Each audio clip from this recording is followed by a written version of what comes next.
兩個路人差啲被掟中。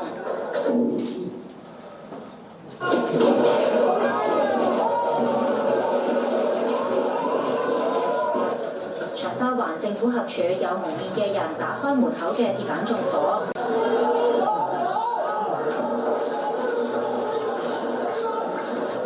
幽魂360再成為攻擊嘅目標。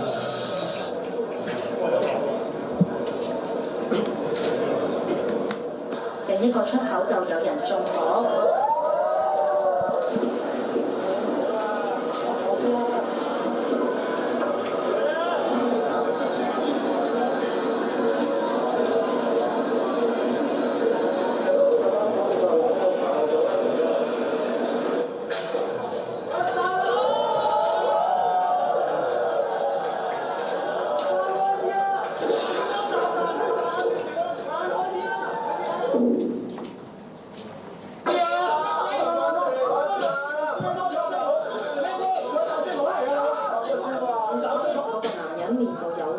件衫被扯爛。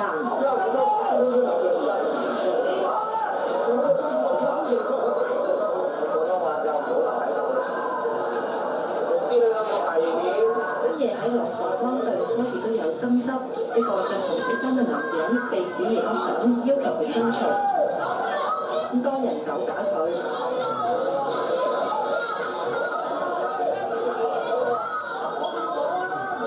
又將佢撳至地下。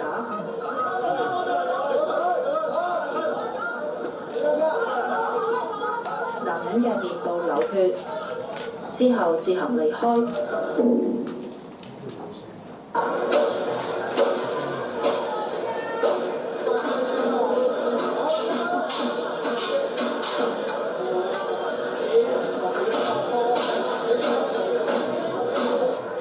話下晝大約4點幾，有人喺東鐵線紅磡站同旺角東站之間嘅路軌掟3個雪糕筒同1個垃圾桶，威脅列車運作安全，服務受阻大約10分鐘。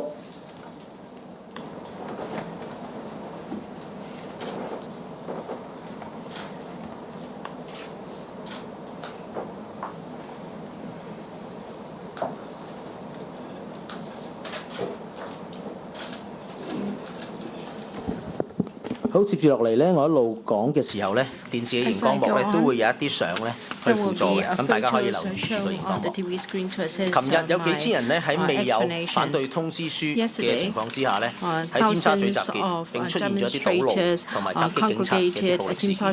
除咗大家喺電視機見到蒙面暴徒喺有線網區嘅破壞咧，包括用工具嘗試打爛銀行嘅門鎖啦，放火燒商店啦，同港鐵站嘅一啲出入口。佢哋喺九龍其他嘅地區大肆破壞，喺深水埗佢哋向警署實一氣又彈，爭啲掟中行過嘅啲市民。喺黃埔佢哋破壞咖啡店，喺長沙灣破壞政府合署同埋放火。除咗破壞暴徒，亦多次出手傷害無辜嘅市民。琴日至少出現咗3宗蒙面暴徒圍毆市民嘅一啲暴力事件。被打嘅人呢唔係警務人員，蒙面暴徒又向警察掟汽油彈、鐵枝、磚頭等等，甚至用硬物、雨傘去打警察。我特別希望向大家講一講，未必大家都知道，就係喺琴日咁混亂嘅示威過後，喺今朝大約凌晨4點左右，有清潔工喺旺角清理彌敦道同亞皆老街交界嘅雜物嘅時候咧，發現一個白色發泡膠箱，上面寫住未爆危險嘅字眼，案件列作炸彈、黑炸、按處理。因應琴日嘅形勢咧，警方主動介入，及早制止事情進一步惡化，積極喺相關嘅地區截查同拘捕違法同埋暴力嘅分子。同時，我哋亦都用情報主導、突擊嘅方式進行快速拘捕。我哋見到成效係顯著。琴晚有暴徒喺旺角破壞一間銀行嘅圍板，警方迅速到場，成功制服1名涉案嘅男子。我哋留意到喺琴日嘅行動裏面，有商戶包括餐廳、And we noticed that yesterday there were restaurants and pharmacies and cafes affected. Police representatives have tried to approach these operators to show our concern, to explain our things to them. We understand that the police are a very passive role. Very often, the rioters went into the community and hurt civilians and vandalized things. It was not for the police to decide where we take law enforcement action. And when they are breaking the law, you can see them shouting rain, opening umbrella, trying to hide the process with umbrellas. This is because they have a sense of guilt and they know they were wrong, and then they dare not let reporters, members of the public to film them, to film their ugly and wicked behavior. Most pathetic of all, for people who supported rioters, they thought that they were just trying to shield the rioters with the umbrella. They were not breaking the law, but I have to point out that they might be assisting or abetting other persons to break the law, and they have to be held criminally liable. Masked rioters and their supporters knowingly broke the law and challenged our law and order. We have to point out to them seriously. I don't think that those who are fears are correct, and don't think that they can do anything by hiding their identity. All rioters and their supporters will ultimately be brought to justice and be held criminally liable for what they have done. As regards the interim injunction granted by the court, even for things that take place on the internet, there are laws to govern them.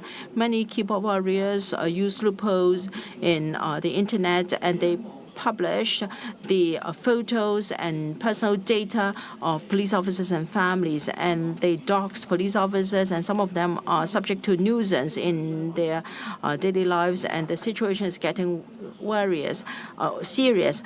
This psychological damage and trauma is just as serious as physical damage, and can even be more serious. We will use all lawful, reasonable, appropriate means to stop such things from happening, including seeking redress from the court. The court handed down an interim injunction order last week to restrain doxing and harassment against police officers and their families, and also remove some already published personal data. Anyone who breaks the injunction can be liable to contempt of court.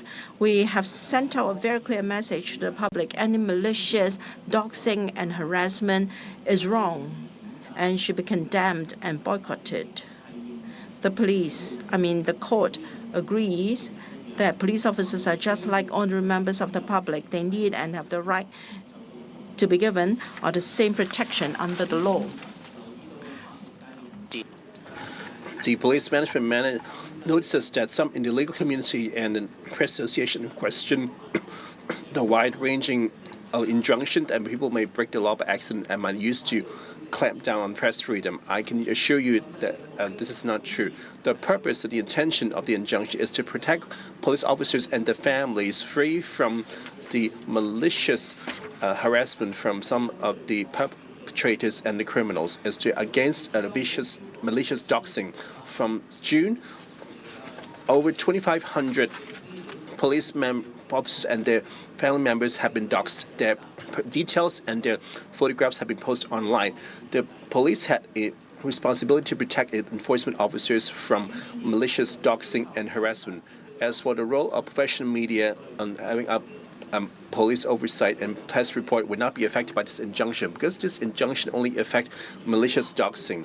The objective professional reporting and commentary by the media have nothing to worry about. In fact, through the legal avenues to stop vicious doxing through interim injunction, the police did not act alone. And in September, a media organization reported having been doxed and also applied for interim injunction from the court. The police also understand that the social criticism from the court injunction is stemmed from the concern of identifying police identities when police are handling protest activities. I would like to explain in detail all the measures on police identification numbers. as you've seen this week, and some police officers at the scene of the protest, on their uniforms they put on a white tag. Unlike what the public has said, just some random piece of paper. It's actually a card issued officially by the force, which stated their postings. For example, BTUA1, 1/1. These stand for the operational call sign, representing their own formation, subunit, and post. Each call sign of each police officer is unique. As in the past, we have been using this operational call sign for some operation formation, for example, those in the PTU, to identify the posting internally. And since the call sign is unique, it doesn't mean all police officers only take part in operations or have operation needs. They'll be given one. The purpose of the call sign, besides denoting the location, it also a unique for the identification. In view of the serious doxing situation by police, is to balance the need for the public to identify police officers for complaint and also protecting the privacy of the officers and their families. And this operational call sign measure will be gradually implemented in phases to all the deployment formation who took part in the handling the protest activities. Anyone who would like to make a complaint can also provide this operation call sign to be complaint against policeman office to identify the identities. I hope the public can understand that the implementation of this call sign is to actively respond to public concern as well as strike a balance between public interest and protecting the officer's privacy. And for the so-called face mask worn by police officers is not to evade responsibility or to prevent being doxxed. They're actually protective gear. In the past, police officers have been had their eyes and injured by rioters and their lips and cut by beads fired by slingshots. And even some police officers were doused in corrosive liquid. In such a violent scene of protest, as an employer, the police, as a responsible organization, had a duty to protect enforcement officers from injury by attacks from rioters. Thus, the management have provided facial and head protective gear to frontline. Some of the gear can protect long-distance metal beads attack, and some of the gear of fabric can prevent people using sharp object of knives to stab the neck and the face. And if the officers have been doused in corrosive liquid, they can minimize the damage. For example, some of the face mask, fireproof mask, and a neck covering. So it's the face of the officers is not the only way to identify officers. The only effective way, feasible way, is to get their operational call sign. Hope that public can give some time while we gradually enhance this measure. And now I pass on to Mr. Kong for operational and arrest figures. Well, over the past week, till last night, the police have arrested a total of 206 persons, including 148 men and 58 women, aged between 12 and 63 years old. They're suspect of illegal assembly, possession of offensive weapon, possession of articles for illegal purpose, criminal damage, assaulting police officers, wounding, arson, and using face covering object in illegal assembly. And in the past week, there have been no court prosecutions.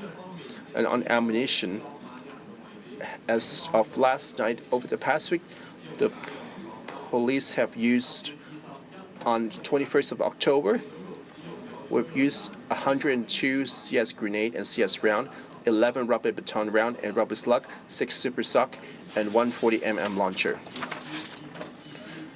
And for last Tuesday to Friday, which is 22nd, 25th, we haven't used any ammunition.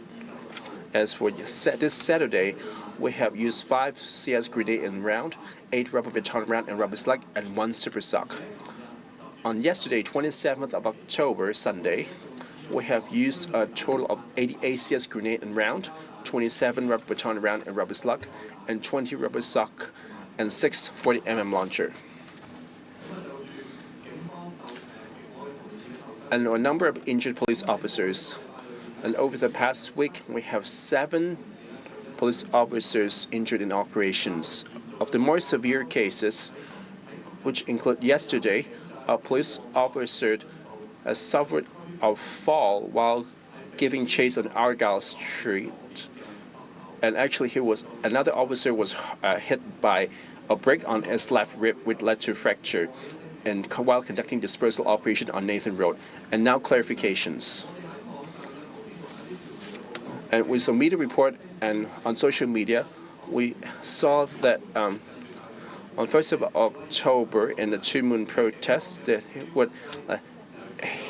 pepper sprayed by the police, which led to burns in his legs, and accused the police of adding ingredients in the spray, and, for example, corrosive chemical substance. I must sternly point out that the police would not resort to the use of corrosive liquid. On the other hand, on that day, the rioters have used corrosive liquid on our officers. On that day, through various news clips, and some of the rioters have assaulted officers with corrosive liquid. Not only that, reporters have also been wounded. At this moment, due to limited information, just looking at the photos, that injury from the photos is similar to the colleague injured by the corrosive liquid. Another clarification on the colored water used by a special crowd management vehicle. I know that organizations have issued a declaration and claim conducted testing on the water used by the SCMA. And they speculated that our colored water may contain harmful tear spray liquid or pepper spray liquid. In fact, I have to say that the colored water we use are not harmful to a human body. It can be added into water, and also PAVA used in our special crowd management vehicles. And the PAVA can only cause a short-term discomfort on the part of people hit by it. It will not have any permanent effect. You can use plenty of water to wash away the PAVA, and the discomfort will go away very soon. And we also notice that on the 20th of October, after the police used colored water on a special crowd management vehicles affecting the mosque at Tsui, and somebody fake the name of Mr. Lam Chiu Wai and wrote letter to Mr. Mohan Jagani asking Mr. Jagani to stop smearing the police and to withdraw his complaint against police officers. I have to point out that the letter is not from the JPOA. We're actively following up the matter to see who was the imposter. And people are now trying to cause division between the police and the community. This is frivolous and very naive. In fact, the police have tried very hard to maintain good relations with our ethnic minorities, with a lot of opportunities for cooperation, and our relations cannot be harmed by such mean behavior. And there are reports that the police would like to restrict some public activities and may regulate activities such as jogging training in public areas, I have to point out that we have to work according to the law, and we cannot tighten any restriction on our own. According to the Public Order Ordinance, if anyone would like to hold a competition, then such as jogging, they have to apply to get a road use permit from the police. And under the Public Order Ordinance, any rally or procession with more than 30 participants have to be notified to the police. And we are only dealing with our work under the current legal framework. We will not tighten the restriction on our own. And as for leisure activities with not without any competition element, such as jogging or running. Now, if the organizer feels that they need our help in traffic management and keeping order, they are welcome to approach us. We're willing to offer assistance in helping to manage the traffic and the order, and we're not helping them to manage the public rally. And then there was another report. At around 10 p.m. last night, some riot police went into Kwong Wai Hospital, causing some criticisms. I have to clarify that a police officer was injured, and then he was escorted to Kwong Wai Hospital for treatment by some of our colleagues. And we received notification from Kwong Wai Hospital that there were people trying to vandalize the CCTV outside the main entrance of the hospital. So some officers went to the main door trying to disperse those rioters. We succeeded in subduing an 18-year-old male, and we found in his backpack a 30 cm long hammer, a 12 cm long cutter. So we have arrested him of unlawful assembly and possession of offensive weapon. Let me reiterate. Anywhere where a crime is happening, we have the duty to see to it, and we have to arrest the person concerned, and we will not condone any violent behavior.